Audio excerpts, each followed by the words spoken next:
All right, so the objective today is ultimately we're going to get through majority of this. We might not actually get to the actual listing presentation, but just what to do to prepare and get started for it. Next level system for getting listings. How do I get listings? Why do you think you want to be a listing agent versus a buyer's agent? And Trina, it's you and Mackenzie today. So why do we want listings? Because then you have the cookie and everyone wants your cookie, right? That's a good way to say it. Listings create buyers. So if you have a buyer, you're running around like trying to show this buyer all this property and everything. But if you have a listing, they come to you. So ultimately, every listing will turn into like 5 other transactions. Because one, you might get a neighbor for another listing. You'll get a buyer for a property, and now you have that buyer to go through it. You're going to get referrals from that listing. So all of this business happens because you got one listing. So people that don't focus on listings, they focus on, oh, I want to go get a buyer. You're constantly chasing the transaction. And so by trying to get that listing, a listing is also a guaranteed paycheck. I mean, you're pretty much like, sweet, I'm going to get I see a light at the end of the tunnel. Because especially in this market, you get a listing, it's going to go into escrow, and you'll get a paycheck. So, but don't you put more money into listings than? Not necessarily, because your broker has picked up a lot of that advertising cost for you. So my marketing plan will ultimately get you a buyer and an escrow, just without dumping a lot into it. Photography is probably your biggest expense. But if you have an eye or a good camera, you never want to use your iPhone, you can go out and do that yourself, and then there wouldn't be any cost to that, at least for your first one. And then you kind of start putting a little budget aside and going, oh, I want to hire a professional photographer, and it might run you $200, $250. So today I'll go through the system, explain, you literally have one shot at this. So when me and Trina go on our listing presentation tomorrow, that's it. We're in the game right there at that moment. Either we're going to get it or we're not, but we typically don't have another opportunity. If you don't get it at that one shot, majority is you're not going to get it later either. They're going to interview someone else, and then that person is going to end up. So you got to be your mind has to be in the right place when you're going for that, because that's your business. What you need to learn to become a top listing agent, who's responsible when selling the home,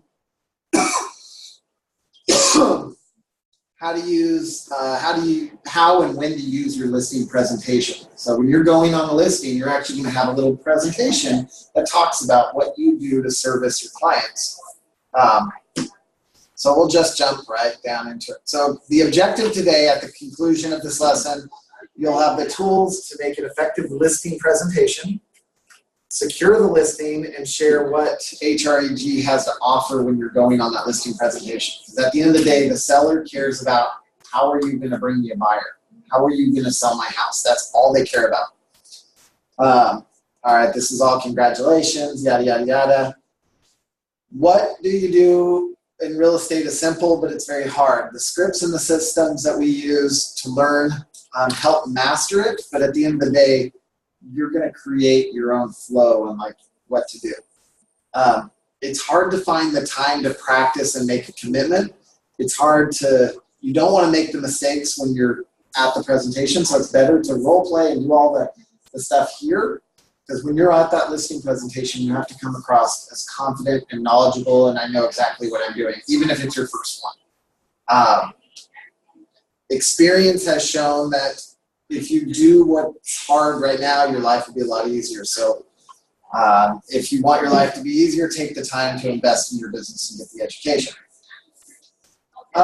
When you finally get the opportunity to earn a prospect's business, you have a system to give to them. Most agents show up at a listing presentation with a CRM. So most agents will show up with just a market analysis, and that's it. And they're there to just try to build rapport. Like, hey, I'm going to be your best friend. Like, we're going to do this together.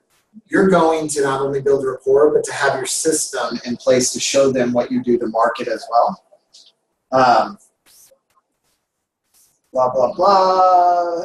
In real estate, there's 2 types of prospects, buyers and sellers. We kind of talked about that. With the listing, the system will generate more revenue by focusing on sellers. You'll always get more business if you have listings. First transaction, when you get your very first transaction in your sale for your listings, when you sell their home, so that's always, all right, I want to get down to the meat of the stuff. When you represent, so ultimately here are the ways that you get your transactions. Very first transaction, you get your listing, ultimately you're going to sell their house, so there's a commission check. Then you're going to get a buyer out of that transaction because you're hosting open houses, so buyers are coming in. You're going to end up getting that as a business, so that's a second commission check. Third comes from the results of leads for the for sale sign. So again, as calls come in, those calls can either be from neighbors, open houses, just the general marketing you're sending out, so that would end up becoming another business. By doing those sort of things, you're going to end up staying in touch with your client, which will ultimately turn into referrals. That would be another check for you. Most people, when you sell a property and buy again within the next 8 years, so that person that you sold their house to, they may end up needing to buy. That's a potential check. Or you stay in touch with them, and in 8 years from now, because typically every 8 years people buy and sell property, it's another check there. And then your fifth and final, when you continue to stay in touch, they're going to send you referrals. And those are checks. So ultimately, that one piece of business turned into so much more. And it's important that you think like that so you know that taking a listing is such a big deal because, so having one shot, once you're invited to the table, there's no commissions for second place. So, we go on it and they're like, oh, we're going to interview other agents. If we're not pushing and asking for that business and they go, you know what, we're going to interview and blah, blah, blah, and you leave and you ended up not getting it, you pretty much have wasted the hour to do the marketing, the hour of doing the CMA and getting prepared for the listing, then the hour at the listing. So all your 4 or 5 hours of work have turned into nothing and you got no check. You got no paycheck, you got nothing.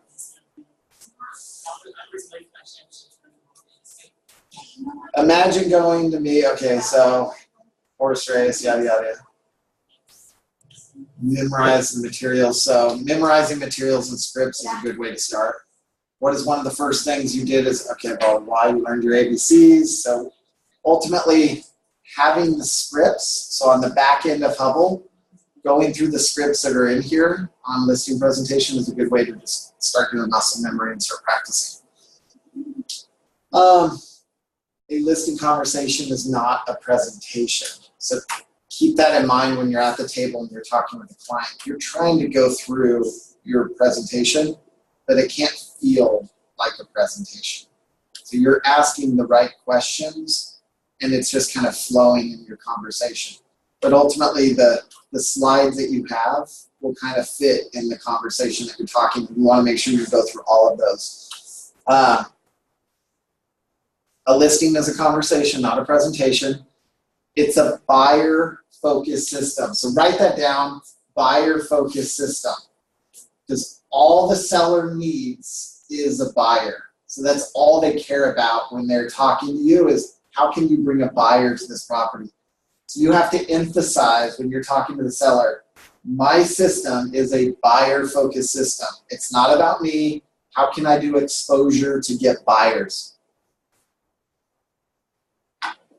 Be yourself. Don't peacock. It means as you start doing this business and you start getting good at it, your ego starts getting big and you're like, I'm the best, and you really start believing that you're the best, which is great, but no one cares.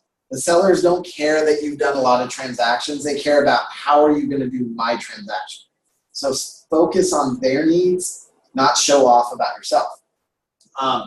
You're selling a system, not yourself.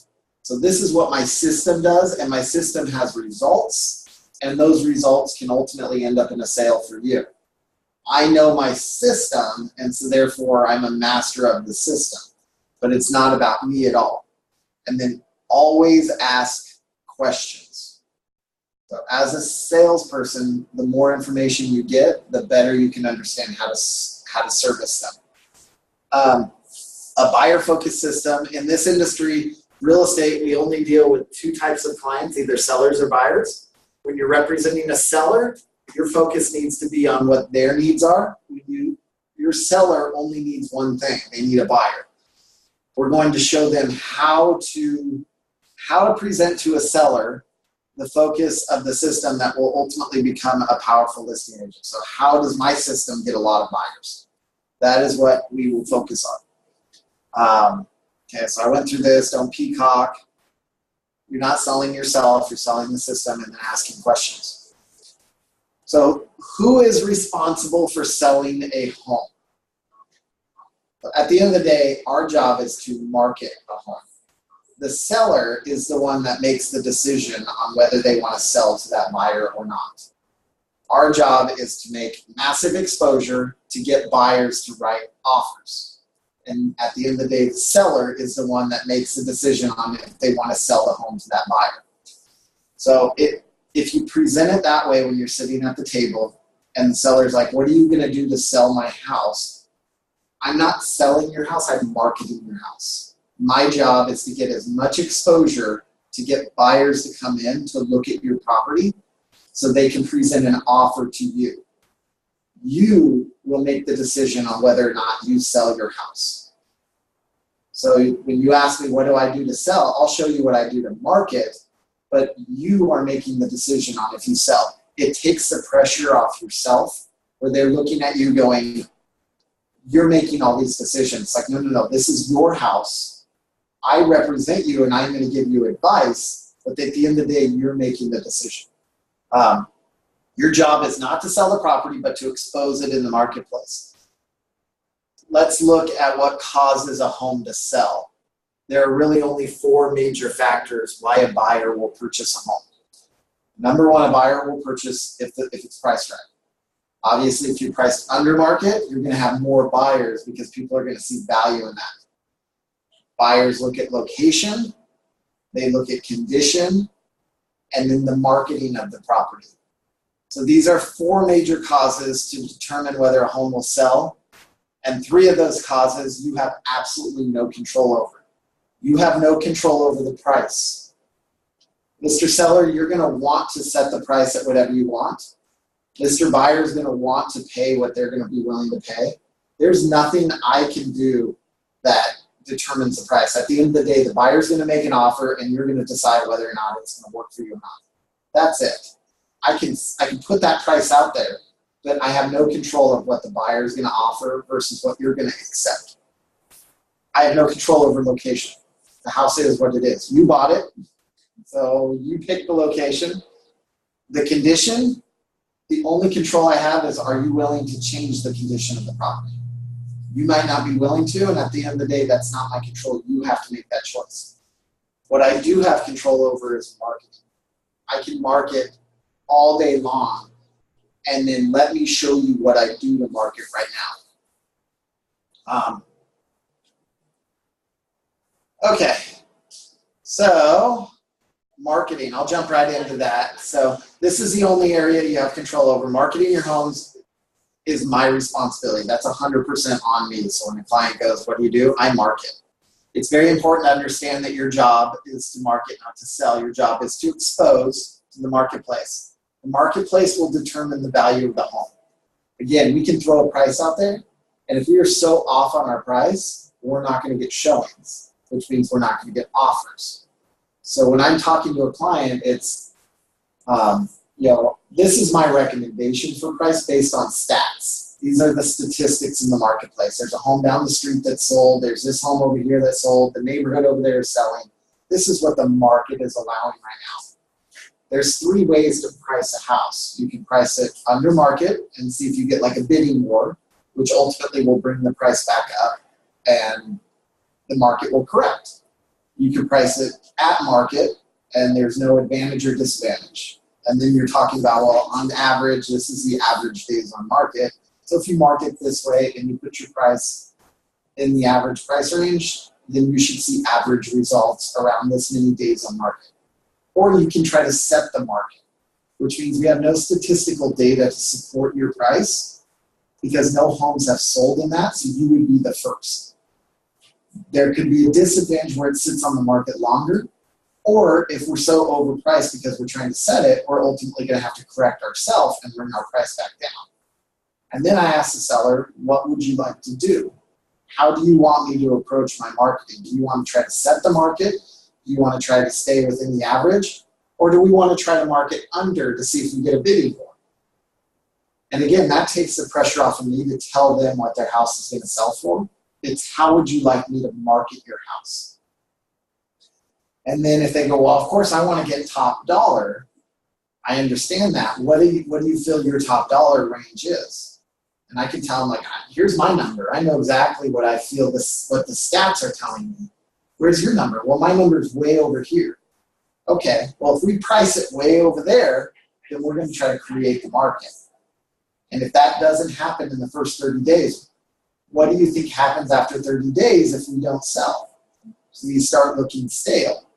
And if we start looking stale and my marketing is getting exposure, we're going to have to readjust our price. And now we're following the market down.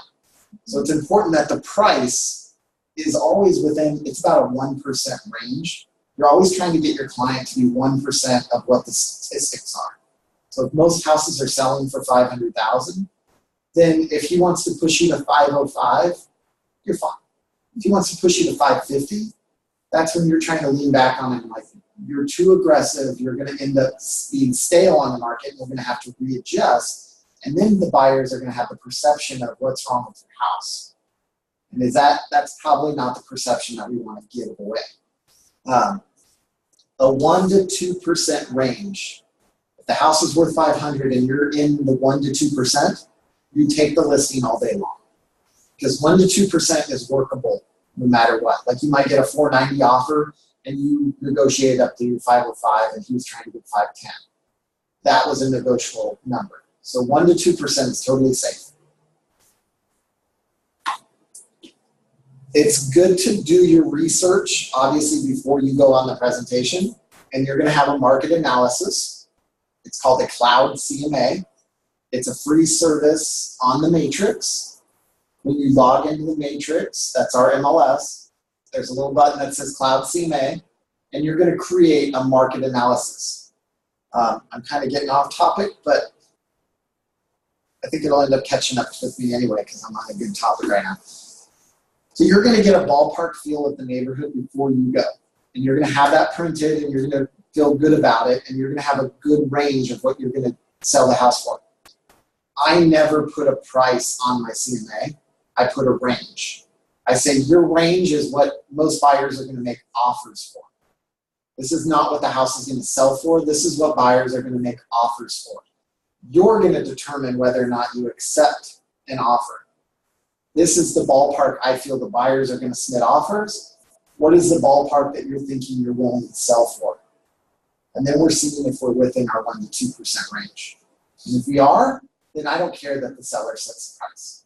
If we're way off, then I better have my stats ready to go to prove why I feel buyers are going to see that the house is worth this. Okay. See, hear, touch senses is how you determine listing presentation. So humans have 5 senses. For listing presentations, you need to be aware of all 3 of them. They're visual, auditory, and touch. I don't know how to say that. Instead of, touch. So seeing, hearing, and touch. We all start with touch. As babies, we're touching everything, blah, blah, blah. Then we start school, we become visual and auditory. So with learning through seeing and hearing, though we learn through 3 other senses, daily life, okay, so where's this taking us? So ultimately, when we go on our listing presentation, we need to have we need to have something that they see, they need to hear us when we're talking, and they need to actually touch it. We need to hand them over our marketing plan. So don't just show up and just talk, actually have something. Like, I like to take my iPad. I hand them my iPad, and they flip through it as I'm talking to them, so they can visually see it. Now there's slides on here that you can take and learn and use, but ultimately you're going to start building your own swagger, the own way. Like, you'll take our slides and you'll add to them on what you do differently. So this kind of talks about all of that. Memorizing the formula. So once you have your listing presentation and you've gone through our slides, and you've taken our slides and then you take our scripts and you just practice that. And you role play it and you practice in the mirror. And then you start feeling good and you start showing up and you start role playing with other agents. I'm like, hey, if I was at a listing presentation, this is how I would do it. You need to practice that sort of stuff before you go on your first one. Ultimately, for you, when you go on your first one, I'm going with you. But you're also going to see me do it. And then you're going to go home and try to duplicate what I did. Then you're going to read your objection handlings, because typically the questions that the seller has are typically 99% the same as every seller. So when they start asking those type of questions, you're going to know how to respond. And it might just be a generic response, but at least you have something to respond where they don't stump you and go, yeah. Last thing you also want to do is try to lie. I don't know, so I'm going to make something up. It's okay to say, I'm really not sure. Let me look into that and I'll get back to you. It's 100% fine, because the moment you try to just go off the cuff and just make some BS up, they'll read right through it. That's where it's just you being you, be yourself. A lot of this is memorization, memorizing the scripts, internalizing it so you can visualize yourself at a listing presentation. You start visualizing yourself. Oh, a seller says, well, why should I list with you? And you're visualizing yourself how I would respond to that answer. And then you start customizing it to your personality. Definitely at a listing presentation, building rapport is huge. Find out who the competition is. So Trina, a good thing for tomorrow is to find out, you said that they have brothers in the industry. So you find out, well, what do the brothers do? What's their territory? Who do they work? Because that's going to be competition of trying to get that listing. Okay. Even though the one brother says, I don't want to hire, every agent has an opinion. And the moment that the brother that has the license hears that the other brother is thinking about hiring a new agent, he's going to start putting his input in. And we need to know what type of marketing plan he has. So the moment that brother starts asking questions at the listing table, we know that it's coming from the realtor brother, and we can start saying, oh, I see that he uses the same system. Well, let me tell you how I do it differently. I use it too, but I use it differently. Ask for the commitment. The biggest issue that most agents have is asking for the business at the end of the presentation. Asking for, so, is there any reason that you wouldn't hire me today? Asking that type of question gives you a response of, yes, I'm not ready to hire you because I'm not comfortable with your marketing plan. Well, okay, well, explain to me what part of my marketing plan you're concerned with. And now you're able to objection handle. Is there any reason why you wouldn't want to hire me today? Yes, I want to interview another agent. Okay, well, based on what I'm showing you, are you comfortable with the way that I market? And now you're trying to do the objection handling of, you might have to do a give and take there where you're like, this is what, if you commit to me right now, this is what I'll be willing to do. I'll add extra photography or a virtual tour in there where I normally don't, or I can give you a 30-day commitment of focusing on yours, where you have to start figuring out why they don't want to hire you or why they want to look at other agents, and you have to be ready to respond to that with an objection. That's where you go back to, most people can be wonderful salespeople, but at the end of the day, I'm very factual. Like, here's the facts. I'm elite in what I do, and this is my 1%ers, and yada, yada, yada. If you've never sold a property before, lean on the company's statistics. Lean on the average days on market with the company. Lean on how we're selling property over list price. Lean on how we do things differently versus brick and mortar. We're very internet based, and that's part of our listing presentation when we get into it. But if you don't have personal stats, it's okay. Just take I out and use my company.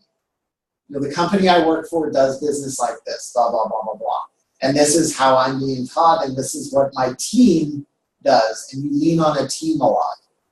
My transaction coordinator has 24 years in the business. She's amazing when it comes to contracts and protection for you. We have an in-house marketing company that handles all of the social media, yada, yada, yada. It's like you can lean on different departments. Our broker was 33 years in law enforcement, and so the integrity and his tenacity of just doing right, or like being firm, is just ingrained in him because of his background. That's our broker of records. These are things, and then you're adding things of what you do to make it unique for them. But ultimately, you can lean on the team all day long, and people get impressed with that. Hey, we have a customer service department out of the Philippines, and all she does is make phone calls all day to try to generate leads. Can anyone else that you're sitting with say that they have that? Most people don't. I mean, almost no one has that. So it'll be like, yeah, I have a lady that all she does is make phone calls. She does 100 phone calls a day trying to let them know that we're having an open house. Like, that's a campaign that I can do for your property. I can designate her to call on your property for one day and just get this exposure out there to try to generate buzz about your property. That's her job. Okay, so building rapport. This talks about building rapport. Make sure you take control of the conversation. They're going to hit you with questions. The moment they start hitting you with questions, you almost need to answer a question with a question. You answer their question, but you make sure you respond back with another question that kind of trumps, because you've got to get control. If they're constantly bombarding you with questions and you're answering them, but then you're not hitting them back with, well, what's your goal? What's your time frame? When do you want to sell? Why do you want to sell? Where would you move if you did sell? How many agents are you interviewing? If you're not hitting them back with the same amount of questions, you're not gathering information.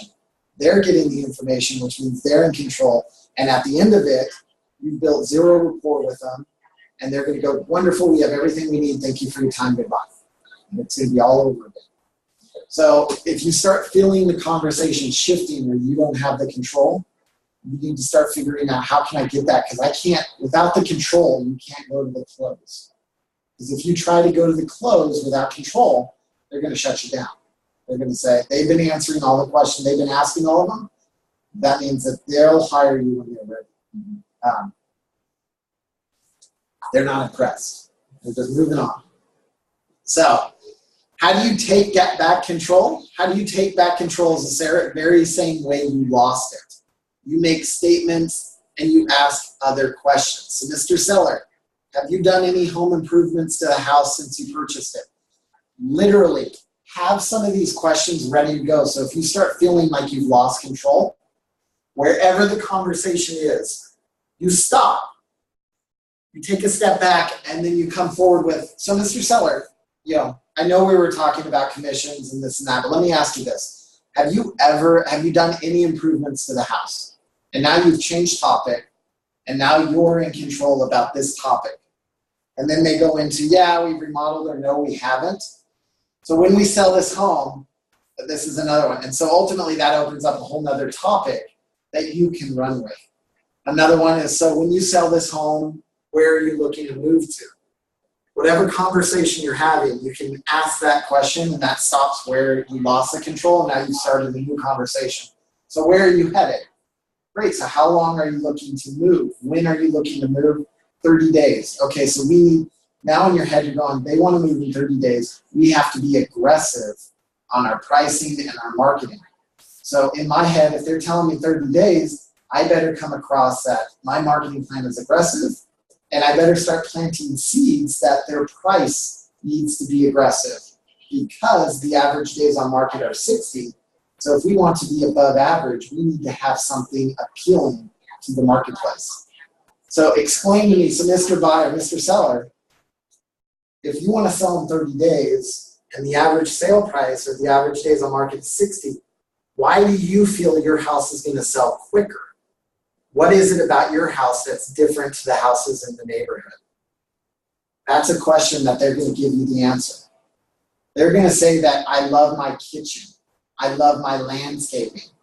Well, right there, now you've targeted what they love about their house. And so you're marketing to the public about those ideas. So they're like, oh my God, we spent $50,000 in the kitchen. It's absolutely amazing. You can agree with them. Yeah, that kitchen is amazing. So when I market, I need to make sure that I highlight that kitchen and express to the buyers how much effort and time and pride and money you've put into that kitchen. And that's why we're at the price we're at. If they can't give you an answer on why their house is special, then probably it's not. And then it's, you're like every other house on the market. My job is to find that special in your house, and we need to expose that to the marketplace. But if you can't, as the owner that's lived here, can't tell me what's special about your house, when a buyer walks in, how do you think they're going to feel about your house? And if we get that, if that's the kind of perception that you have, we need to change that perception. And it might be staging, needs to be different. Your furniture is bland and blah, and we need to clean it up, and we need to declutter this house. And now you're kind of being a little aggressive with them, but they need to hear it. Because if they're like, well, it's fine, I really haven't done anything to my house. It's like, okay, so you're pushing me to be a really high price, but you can't even sell me on your house and you live here. How do you expect a buyer to envision themselves? So these are all recommendations of like, Mr. Seller, have you done improvements? What's your favorite part of the home? Just general questions that you can stop to get the control back. Some great questions. Here's some more great questions. Be more interested in what they say than trying to be interesting. So it's like, oh, look at me. I'm asking the questions like this is what I market, and then it's as they're answering your questions, you're leaning in, you're taking notes. I've had a client literally say, Dave, what was the first thing I told you when we started this conversation? And I went, you asked me this question. And she said, okay, I just wanted to make sure you were paying attention. And I went, wow, like I've never had someone come that direct with me. But there are people out there that will. So it's important that you're taking very thorough notes of what they love about their house, what they hate about it. You're trying to hear things like when they're trying to move or why they're moving, and taking those notes because those are their why. That's their important. And it's important to know what their why is because that's what you're going to dial in when you go to your close. You're going to talk to them about how you can help them achieve their why. And you better have a good idea of what their why is and then go, this is what I'm going to do to help you achieve it. That's called closing. So treat your listing presentation as a business opportunity. Again, that's exactly what it is. You have one shot. Mr. Seller, have you ever sold or purchased real estate through a real estate agent in the past? That's a really good question to ask because it'll determine whether or not they're going to act like they know everything or whether or not they're going to depend on you to make sure you know everything. If they're like, no, I've never really gone through this process, then you can slow down and say, well, let me explain what the process is. And if they go, oh yeah, I've bought and sold properties all the time, wonderful. Every agent is a little different. Let me explain what my process is. And so now I'm not coming over like, I get that you know real estate. I'm not trying to say that you don't, but let me explain how I operate in real estate. And so, yeah. Again, another control question that you can get back. What happens when they say they've interviewed someone else? There is nothing to fear when the seller has interviewed another agent. The odds are is in your favor because if they've interviewed someone else, they didn't hire that person at that time for whatever reason. And it's probably because that agent didn't ask the right questions to objection handle what their concerns were and close. If they've interviewed another agent and you're at the table, awesome. Then you can use that to your advantage. If they've interviewed another agent and they're not willing to meet with you, it's because that agent did exactly what they're supposed to and they've been hired. So most likely other agents were peacocking. It's all about me. This is what I've done. I've sold 33 homes in the last 12 months. Like yada, yada, yada. It's all about them. You have to catch yourself and not do that. You have to make sure I'm focused. I'm a buyer-focused system. I'm about getting buyers for you. As you start meeting other agents in the community, you'll find it's all about them. They've done this business for so long that they are so wrapped up with their system that they forget to express that to the buyer. And it's just like they're so proud of themselves, which is great. but no one cares. Like the seller doesn't care.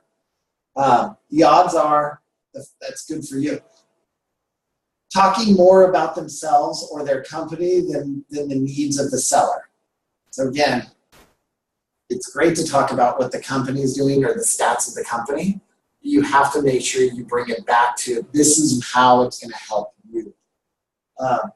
Most likely they brought a CMA and their personality, but you're bringing a buyer-focused system. So we discussed earlier that the sellers need buyers who have a buyer-focused system. This system, since the seller is in the rhythm of answering your questions, you can start going a little bit further. So you can start asking, so besides me, what other agents have you interviewed? This is actually a good pre-marketing question. So as you're on the phone setting up your listing presentation, you can ask, and it's part of your script, you can ask, are you interviewing other agents? Wonderful, who are they? And that way you can start getting prepared for your competition. If they're like, oh, I'm interviewing another agent at Keller, and I'm interviewing another agent, I'm interviewing my brother, and this, you know exactly who your competition is. And you can start, as you start doing this, you'll know what their business model is, what their structure is, and you'll actually have your objections to go against them. When you're new, or when this is the first time, we're going to find that information out. You're going to come to me and I'm going to tell you, well, Ashley Boyer does this way, Bruce Blair does it this way, and you'll know who the players are and you know exactly how to compete with them. ABC Real Estate, okay, great. So you're going to know ABC Real Estate does business this way. You never want to badmouth another agent. It's not that they do a horrible job, it's that you do it differently. I just do things differently. Everybody does business this way, like I do it differently, and let me share with you what I do different.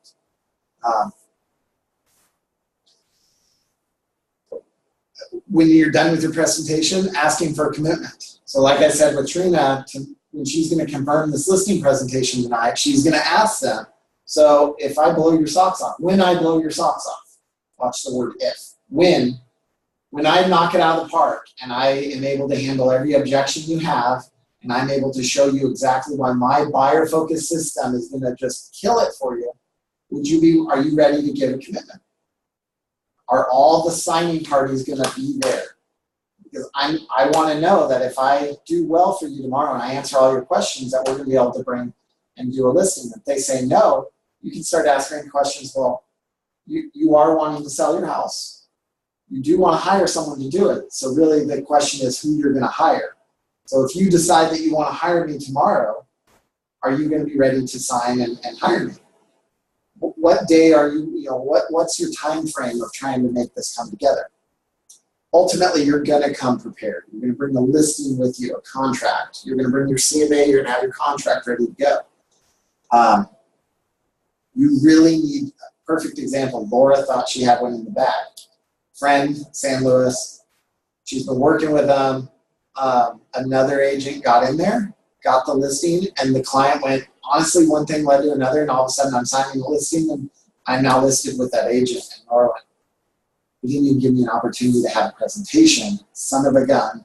And that was the big thing. It's like you have to get in and get your presentation because that's where this business is very aggressive. Someone is on the phone, and if you hit them at the right time and you get 5 minutes of their time, you have an opportunity to impress them. If you impress them, they'll sign with you right there on the spot.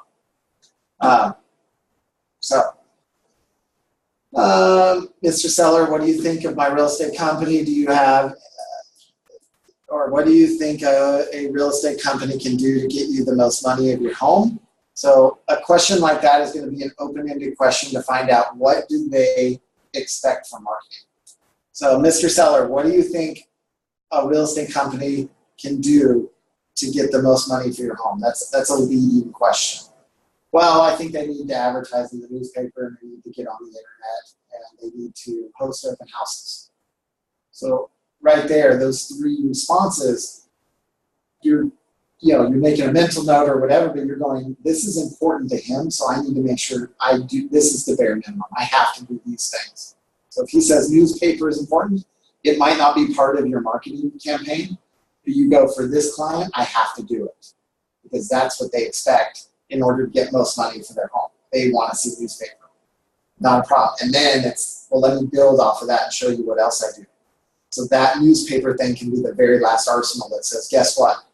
I will put an ad in the Tribune every month for the next 6 months if you sign with me right now. It's not part of my campaign, but obviously you feel it's important. So if you sign with me right now, I'll do that for you. You go, oh, okay. So newspaper advertising. Newspapers advertising is important to you. Yes. Why is that? A lot of buyers look at homes in the newspaper.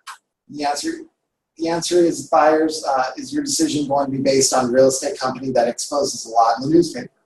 So if you're like, shoot, my marketing plan has no newspaper advertising. I'm going to be dead in the water here if I don't convert this. So then I better start taking him down the path of explaining. So you think newspaper sells properties. Do you know that 80% of people actually start online? Oh, yeah. So if most people are starting online, would you say that online would be a good presence, making sure that we have a good online presence too? And part of our listing presentation has statistics from NAR that talk about most buyers start online nowadays. You know, newspapers are effective, but what is more effective, online or newspapers? If most buyers are starting online, the industry has shifted that this is actually the best direction to go. Obviously, newspapers are important to you, so I want to continue to do that. But my marketing efforts are online because that's where buyers are starting. I have a system designed to expose more buyers to the world, to your home, than any other company. I'd like to share that with you. Would that be okay? That's kind of the lead-in to your presentation. So you're walking around the house, you chat with them, you're asking them questions. Tell me about your house. What's the favorite part of your house? He starts telling you, you're writing the stuff down. And then there's going to be a point in that there's going to be a point in the rapport building that, okay, it's time to get to business. And this is a good question. This is a good open liner that just says, yeah,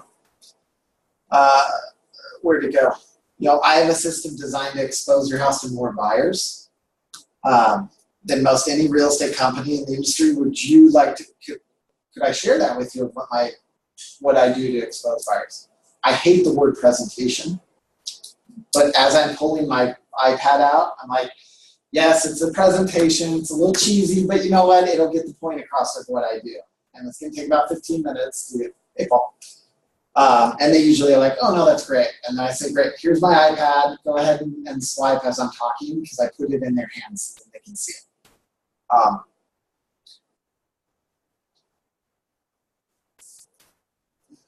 Tell them what you're going to do. So as a presentation, your opening line, you're telling them the 3 tells. So tell them what you're going to do, and then tell them, and then tell them what you told them. So ultimately, you're going to say, so right now I'm going to have a listing presentation. You know, right now I'm going to explain to you how I'm going to expose your house to get more buyers.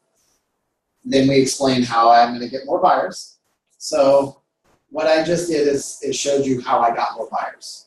That's kind of, it's just, you know, it's tell, and tell.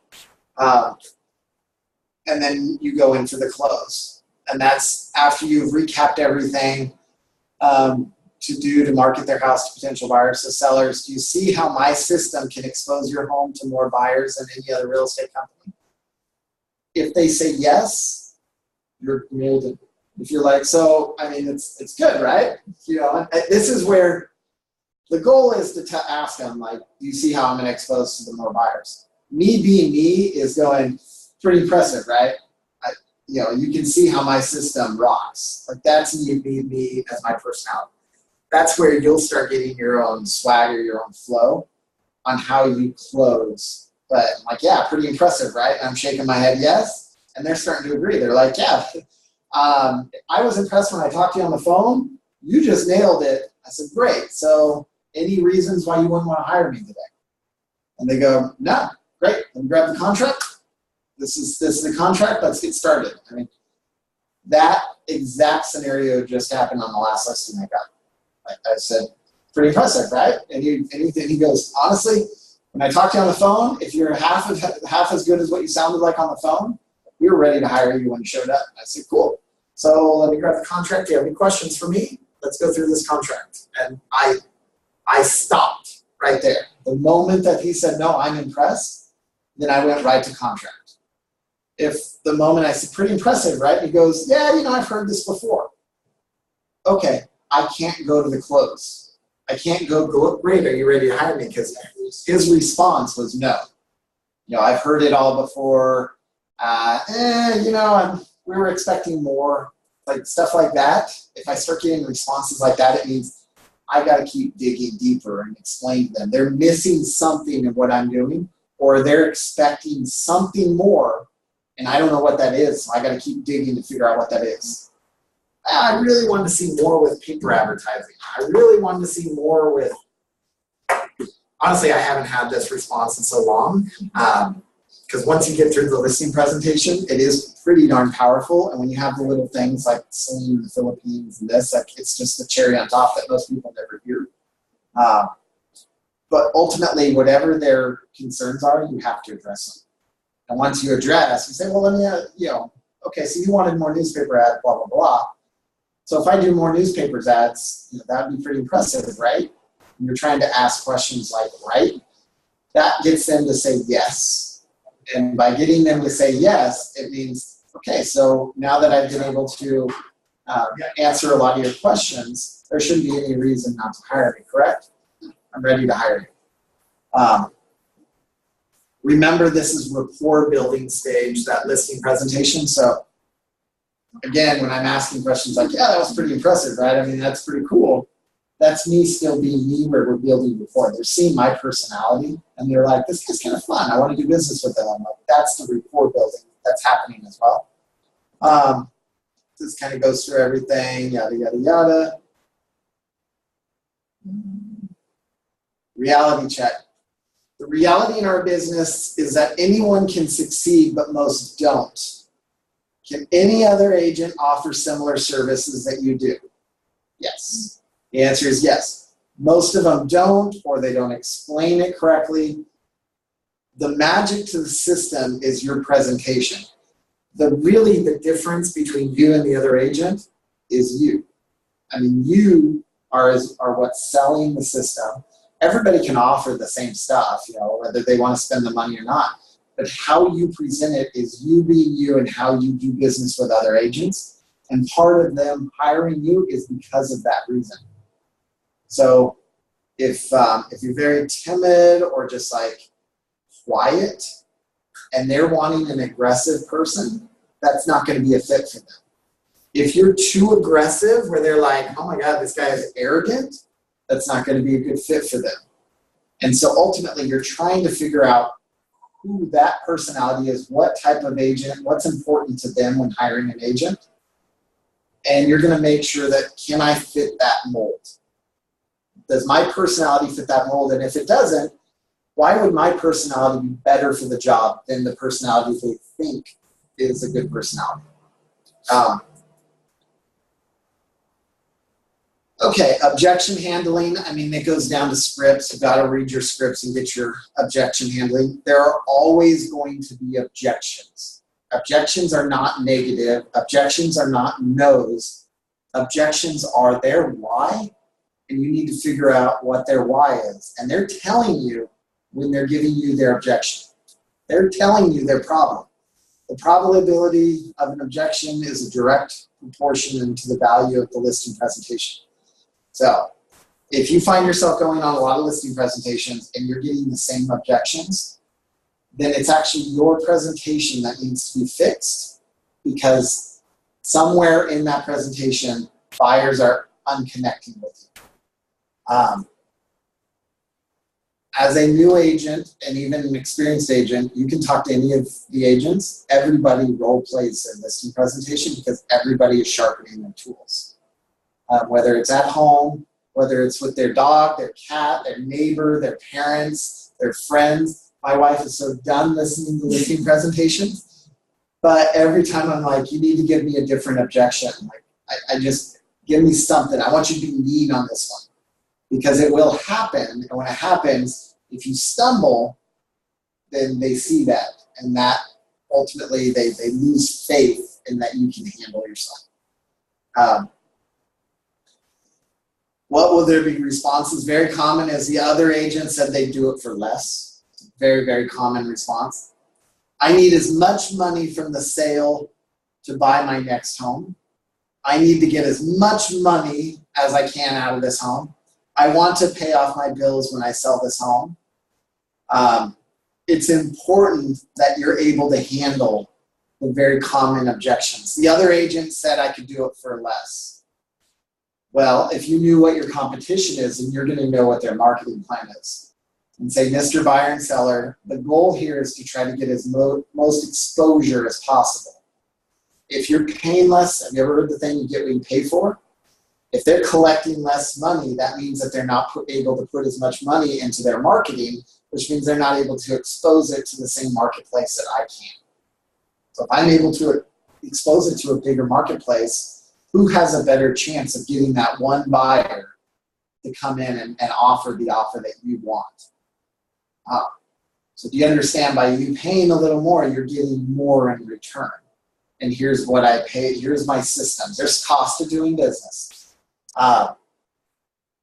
What you can do is you say, you can lean on, you understand there's two parts in the transaction. You have your buyer's agent, you have your seller's agent. As a selling agent, I offer 3%. That's my commission, and this is the service that I offer. As a buyer's agent, if you're able to pay a buyer's agent 3%, do you think that buyer's agent is going to work for you? And they're like, well, ultimately I explain, like, 2.5% is a very common commission for buyer's agents.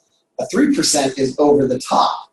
Now, if a buyer's agent sees a 3% commission, they're going to work very hard to try to sell your property. Do you want to hire all the buyer agents to work for you hard, or do you just want a buyer's agent that's going to do the minimum? Or if you undercut the buyer's agent, they're not going to work really hard for you at all. The buyer's going to end up contacting the buyer's agent. The buyer agent is not going to contact the buyer. If you want the buyer's agent to pick up the phone and call his whole database, that's work. They're not going to work if they're not going to be compensated. They're going to work for the house that is going to pay them fairly for what the average is. So that's how you explain, like, the buyer's compensation. Because if they lean on you and they're like, well, the other agent said that he'd do it for 5.5. It's like, okay. Or the other agent said he'd do it for 5. You can explain, well, are you going to compensate the buyer's agent 2%? Because I'm 3%. If you pay 2%, you're going to ultimately undercut the buyer's agent, and all these 80,000 people aren't going to work for you. Is that your goal? And they go, no. I said, so if it's all about commission for you, ultimately you want to pay them a fair wage because they're going to push and sell your property too. My job is to expose it, and this is how I'm going to expose it to the world. Do you want the most exposure possible, or do you want just a sign in your front yard? Because that's what you'd be paying for if someone is undercutting their commission. They don't have the resources because they're not getting paid as much. So that's one way. I need as much money from the sale of my house. Well, if you're hiring someone that wants to do it less, ultimately they can't even negotiate a commission for themselves. How do you think they're going to do when it comes to negotiating the purchase price for your offer, your house? How do you think they're going to do when they try to structure a deal that's in the best interest for you? If they can't even negotiate for themselves on what they're worth, or they undervalue what they're worth, do you really think that they're going to value what they're selling the house for as well? I've thought of it that way. And yeah, I get paid my 3% because I'm good at what I do, because I'm good at my negotiating, and I'm good at protecting my clients. And you're paying for that. By paying for a better agent, you're going to get a better service, and at the end of the day, I'll negotiate better pricing than any agent out there. I need to get the most money in order to get out of this home. It's kind of the same thing. A lot of the times they're like, well, I could just do it myself. Like tomorrow, the FSBO is going to go, well, I could just do this myself and I can save money. And I go, okay. So we're talking 3%. So on your property, we're talking $10,000. $10,000 on a $500,000 or $400,000 property can literally be gone in a heartbeat just in negotiations going back and forth. So my job is to get you top dollar and hold that during the transaction, not allow a renegotiation to happen, because ultimately $5,000–6,000 can get thrown around back and forth all day long very quickly, and within a hard, 2 minutes, all of a sudden $5,000 is gone. So it's not my commission that you should be worried about. It's the fact that I'm experienced in order to keep you up and getting the top dollar for you. And that's what you're hiring. Blah, blah, blah. Okay. When they start heckling you, well, the other agent said I could do it for 5%. You're like, all right, here's a 6%. I'm heckling you for 5%. What you're really doing is heckling me for 1%. So you're heckling me for, it's a $400,000 property, you're heckling me for $4,000. Again, if that agent is willing to do it or dropped his commission the moment you said, would you do it for 5, and he said yes, how do you think he's going to negotiate with you with the other agent on the other end? They go, well, would your seller take $390? Yes. Great. You just lost your client $10,000 because you went with an agent that's weak in their negotiations. That's the representation that you just hired, and you just saw firsthand how he negotiates. My commission is 3% because you're going to get what you deserve. You're going to get, at the end of it, you're negotiating $4,000. $4,000 can be gone in a heartbeat with just a bad negotiation. But you're hiring the best. Yeah, that's blah, blah, blah. So this kind of gives you the technique of and that scenario comes up all the time. Well, the other agent said 5. Why should I pay you 3? If you don't want to pay me 3, that's fine. Or if you want to drop it down, fine. I'm 3. You can pay a buyer's agent 2.5, and you're going to kill, some of those buyer's agents aren't going to work as hard for you. That's a choice you can make. I'm 3%, 2.5. So you can do 5.5 all day long. You can do 5, cut down to 2%. Guess what? Now you've just taken all the buyer's agents out of the market for you. Is that what you want to do? No, I want you to drop your price. Well, if I drop my price, how can I expose your property to all the buyers that I'm trying to expose to, because you cut me back on my budget to be able to expose your house? You want the most exposure, but you don't want to pay for it. It doesn't work that way. You get what you pay for it. Creating your market portfolio. Sellers need buyers, so each marketing piece needs to specify. Make sure you have this in your marketing plan, sellers need buyers. How do you choose the right company? Where do buyers search for homes? These are all in order. So each of the marketing pieces has specifically made for you. Remember that the listing presentation is really a conversation. It's a story being told. In order for marketing pieces, it's just with that story. Adapt what works best for you. So these are all little features that you can use. So ultimately, sellers need buyers. And then it goes into how do you choose the right company, and then it goes in, where do buyers search for homes. So this is kind of the layout of how a presentation starts. So you're on, and then it goes, how do we capture the looky-loo buyers? How do we capture this data? And then our marketing is going 24 hours a day. Your home will be featured on XYZ, and it goes to properties. Then it talks about the top search engines of how people search for properties, and then talks about their own personal website, and then how you market your home locally, globally, internationally, Craigslist, virtual tours, QR codes, social media, multiple listing service. Reverse prospecting means you can get on the MLS, and when your property's online on the MLS, you can type in, you can hit reverse prospect, and it actually pulls up all of the agents that have buyers in their system that fit the criteria of your home. So now you can contact those agents and say, hey, I see you have 5 buyers that you've put in your MLS to send them properties. My property matches your criteria. Have you shown your buyer my house? That's calling and being proactive, not waiting for the phone ring. You're basically doing that agent's job and saying, hey, have you called your buyer about my house yet? Contacting the top buyers agents, exposing your house, that's buyer focus. So another little caveat is, as you start marketing yourself, your phone starts ringing. You start creating a database of potential buyers that are like, oh, I'm thinking of selling in the next 6 months. We're looking for a 3-bedroom, 2-bath, yada, yada, yada. And you're starting to make a log of all these buyers. in your database. And you're staying in touch with them and following them. That database is unique to you. Nobody has that database. No one has that data of potential buyers. And at the end of the day, the person with the best and most efficient database will typically win the listing presentation. So when you don't have a database, you lean on the company database.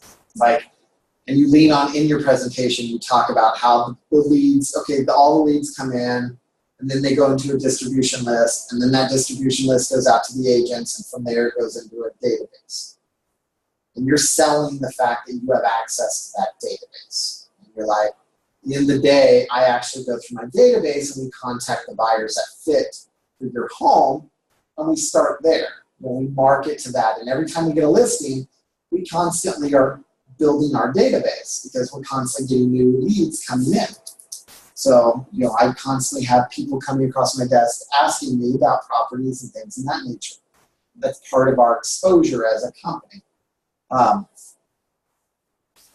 Okay, so this is the script. So in order to get here, you don't have a username and password yet. Okay, we'll do that today. So I'm going to stop right here because this starts the whole listing presentation. That'll pick up next week. I'm probably going to spend a good 2 sessions on the listing presentation. And then I'd love to start doing like a breakout room of like role playing this listing presentation this is the presentation right here. And then this comes down to, that's more presentation. These are the script. These are the, so it has scripts that matches this. And so you can take this, send it to a nice print shop, have them do it. There's an editable one, and then there's this one. And you can change it any way you want, but this gives you a basis of like how to do, you put it in a nice binder, a nice presentation, or put it online and put it on an iPad. And each of these PDFs can be a swipe.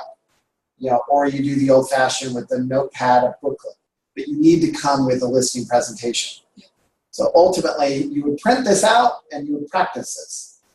And then you would practice it on everybody. You'd be like, just, even when you're calling on your sphere of influence and just like, hey, I got my license and I'm excited, would you mind, as a courtesy, can I do a listing presentation for you, and in return, I'll tell you how much your house is worth. And it's free service, and it would just help me because your friends and family are not going to beat you up. The general public will. So to get comfortable with this, talking across the table at the kitchen table, I recommend at least 10, 15 times of just, and you'll be surprised, your friends and family will go, I really never thought of selling, but now that you're telling me my house is worth this, we might actually consider selling now. And they're going, yeah, and I'm impressed with your listing presentation. So I'll basically throw you a bone. I'll give you a shot. That's a big deal. So this is the presentation. We will go through that all next week. So with that said, Trini, got any questions? She might have logged off. Okay, she logged off once. So ultimately, she doesn't know this, but she's going to be on point tomorrow. So I'm going to call her today and be like, you better listen up and learn this listing presentation because you're going to be on point. And she's going to do it while I watch and then kind of intervene and do that. Your first couple of them, I'm going with you until there'll ultimately be a transition in comfort level. And you'll start feeling it. You'll be like, yeah, I got this one. Or I'm comfortable with doing the first part. Can you help me on the close? Can you help me on the contract part? I'm comfortable with explaining a couple of these things. And as we do more and more of them, you'll feel it. Yeah. By the time you've done about a dozen of these, you'll be like, I got it. I'm good. I'm running with it. And then at that point, I'm going, but I'm staying quiet. Mm-hmm. And then there'll be a point where it's like, I don't even need to go anymore because you totally got it. So right now, your goal, once you get your license, is really an appointment setting machine. You just make as many appointments as you can, and I'll help you close it. Okay, let's log you in and get you a username and password. So let me close this out.